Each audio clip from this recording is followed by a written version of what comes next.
Before the video begins, I'd like to state a few things. This video contains some very graphic and disturbing stories coming from emergency workers such as police officers and EMTs. I ask that you please respect them in the comments, as these were very traumatic experiences for them. I hope this video helps spread awareness on how hard their jobs are. That being said, let's begin. Number 1.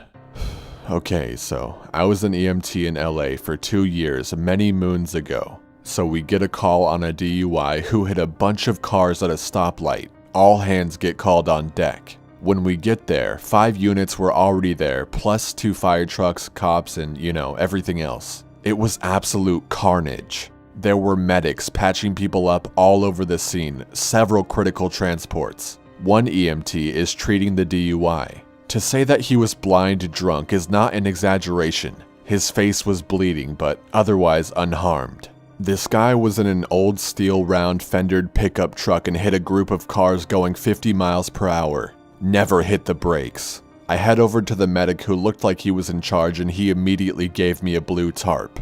Blue tarps are not good in EMS land, and there were a bunch of them lying around covering various lumps and bumps in the street. He tells me to go cover some white thing in the street.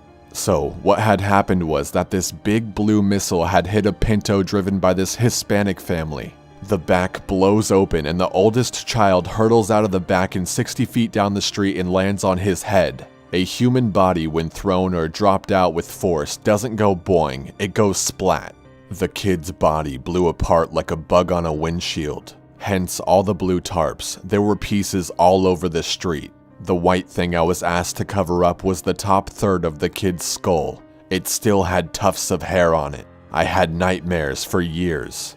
So then we're asked to transport the parents. This was far away and the worst. Their faces were all sliced up and they were screaming in Spanish. They had just seen their child blow apart right in front of them. The floor of the unit was slick with blood by the time we got to the hospital. The whole time they're screaming, I can still hear it in my head. I was crying but trying to be quiet so they wouldn't hear me.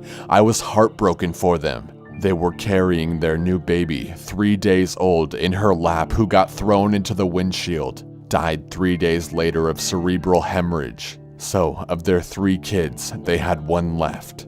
I never found out what happened to the DUI.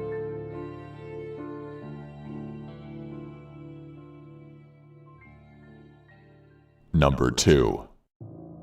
A guy high on dust, aka PCP, went over to his adult sister's house right before they left for a family birthday party. As the family is packing the car up, the guy remains behind in his 7-year-old niece's bedroom, still high on dust. His niece forgets something in her room and runs back upstairs into the apartment. As soon as she reaches the apartment, she hears a gunshot. She walks into her room and sees her uncle proned out on the floor, bleeding profusely from the back of his head, brains all over her bedroom wall. Family calls 911, I show up, walk in, and assume the guy is dead by the lack of movement and loss of blood. I find the gun, make it safe, and out of nowhere hear a huge deep breath and see the guy's chest moving. With half of his brain blown apart, the guy was still alive for at least 10 minutes, but unresponsive. Medics transported him to the hospital where he died, but donated his organs. In the end, it's the little girl who will live with that picture of her uncle for the rest of her life. It would be nice if you could take every kid out of every bad situation so they have a fighting chance to live a normal life, but that's unfortunately not how it works.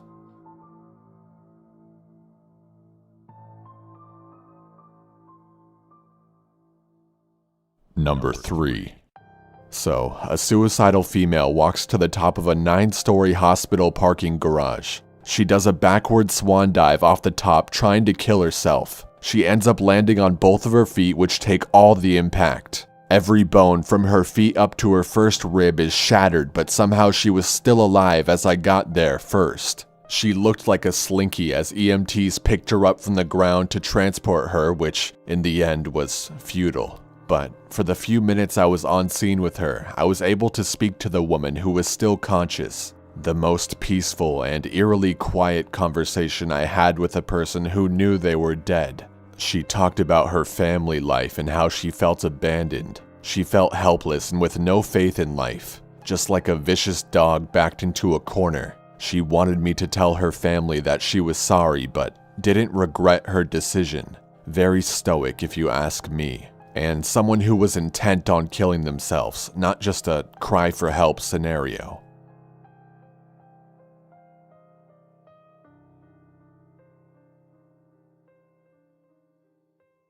Number 4. My dad is currently sitting right next to me and has a story. He has 20 years active patrol duty and then 7 as a sheriff. We got a call from this one woman saying, Mrs. Smith is 90 years old and we haven't seen her in 7 weeks. Can you perform a wellness check? This was in the middle of August after a couple streaks of 100-degree weather. 7 weeks is a long time. So me and my partner go over and lo and behold, no visible AC unit in this 100-year-old house. So we load up our noses with Vicks and open the door and yeah, the Vicks didn't help. That house was well over 90 degrees Fahrenheit. This lady had basically melted into a huge mess with some human features still visible on her couch. The vapor her body was giving off was on the windows like condensation. My partner and I both threw up and called the coroner, who basically had to remove this lady with her couch cushions. It was really bad. The poor lady didn't have family or anything. She had missed multiple doctor appointments or something like that, and they alerted them that she might not be okay.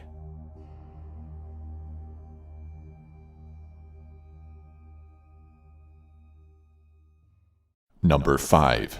My partner and I got a tip from a narcotics source to check out an abandoned bowling alley for some activity. It was the middle of the day, so we didn't really expect anything to be going on right then. We called in and then pulled up from the back entrance to have a look around. Lo and behold, there were heavy chains on all the doors except for one side door where the chain had been cut with an angle grinder or something similar. The bowling alley faced a fairly busy highway, so our first thought was that local drug dealers were using it as a convenient stash or pack spot, or that there were squatters inside. We pulled our weapons and flashlights, called for another car, and then went in. We came in from the side, looking across the lanes, about even with the scoring terminals. A quick look around and it was obvious that people had been there. Empty beer cans, cigarette butts everywhere, some boxes of sandwich bags sitting out on the little tables. The place smelled like 20 years worth of cigarette smoke, mildew, wet wood, old plastic, rusty metal, and musty seat cushions. It was a very familiar smell after Katrina. I don't remember who saw her first, my partner or me. There was a woman at the far end of the lanes, away from the door and hidden from the front windows. She was in an orange dress, the skirt pulled up around her waist and the top pulled down under her breasts. She was lying on the floor between 2 benches as if she were passed out drunk, a young black lady. She was wearing very dirty sandals with gold-colored straps and little fake jewels across the tops. Her skin was dark, shiny, and blotchy and contrasted sharply with the soft, bright orange material. Her head was completely removed, crudely and raggedly as though it was sawn off. We stared at her for a few seconds, taking it all in. The colors washed out somewhat by the harsh beams of our bright tack lights. All my partner could muster was the word, "God damn." I barfed into my mouth before the smell even really registered. The scene turned out to have been a couple of days old, and the metallic rotting smell was turned up to 11 by the midday heat trapped inside the building. There was a huge pool of blood around her torso and neck, almost black and blending into the dark industrial carpet that was between the lanes and the snack bar. Her limbs were grotesquely swollen and flung outward, the straps of her sandals digging into her feet. Backup pulled up right as we staggered back through the side door and into the harsh sunlight. It was our supervisor and the young officer he was FTOing. We explained the situation and he called for more units and the coroner so they could secure and begin processing the scene. We put some Vicks on and went back in to look behind the snack bar and the counter where the shoes are. The sergeant found the lady's head on the floor behind the snack bar. Her teeth were showing as if she were growling and her eyes were swollen and puffed out. There were several squadrons of flies and gnats buzzing around the head. She was wearing a wig which had partially come off and the whole thing was almost comical, like a wax head where the details weren't quite right. but my brain kept screaming at me that this was an actual person's head.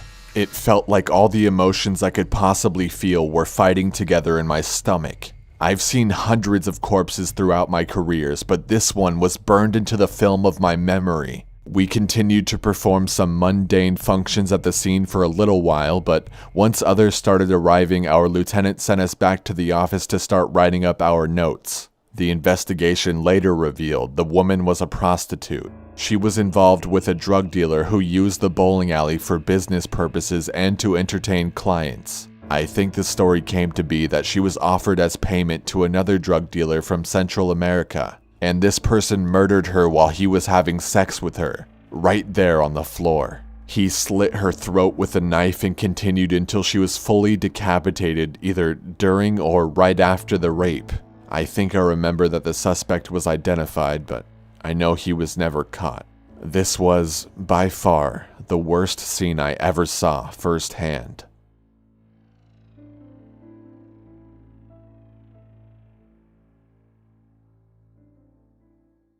Number 6. My dad is a police officer and they had a scene the day before Halloween. This guy had killed his mom, chopped off her head, and then dragged her body into the street, and then he jumped in front of a train. Meanwhile, this woman walking by thought it was a Halloween prank and picked up the lady's head. When she realized it was real, she tossed it really far away. So the crime scene in between her and her son was in like 7 different places. The guy had apparently been off of his meds for 4 days and was scheduled to meet with his psychiatrist in 2 days. Tons of people walked past her body and head and didn't even realize it was real. They all just thought it was a Halloween prank. The whole thing was just really messed up.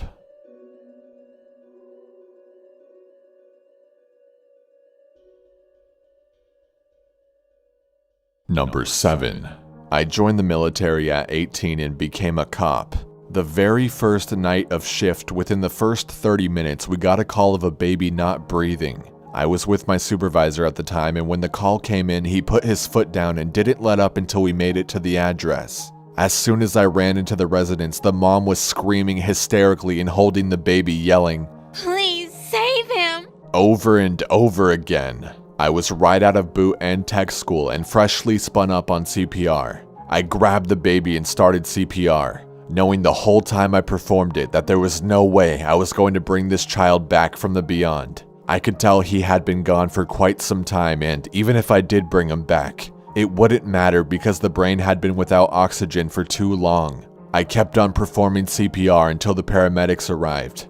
When the paramedics ran in about 10 minutes later, they gave me the "he's gone" look, but they knew why I was trying. The poor mother and father were a mess on the floor praying for a miracle right behind me. The paramedics took over, taking the baby with them to the waiting ambulance.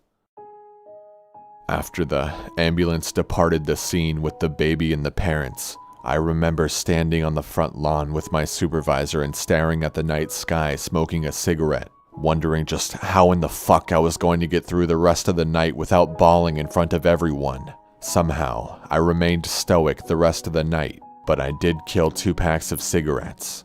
Not much else was said that night, except maybe during our report, and even then little needed to be said. We found out later that the baby had died of SIDS, and there wasn't anything I could have done to save him, or anyone could have done for that matter. This did comfort me a little bit, but it was still a horrible experience, especially at the age of 18. This was roughly 12 years ago. I have 2 kids of my own now, 5 years and 2 years, and I worry about them constantly. During the entire SIDS stage where they were susceptible to it, I would wake up in a panic and sprint to their rooms to make sure they were still breathing. Fuck SIDS.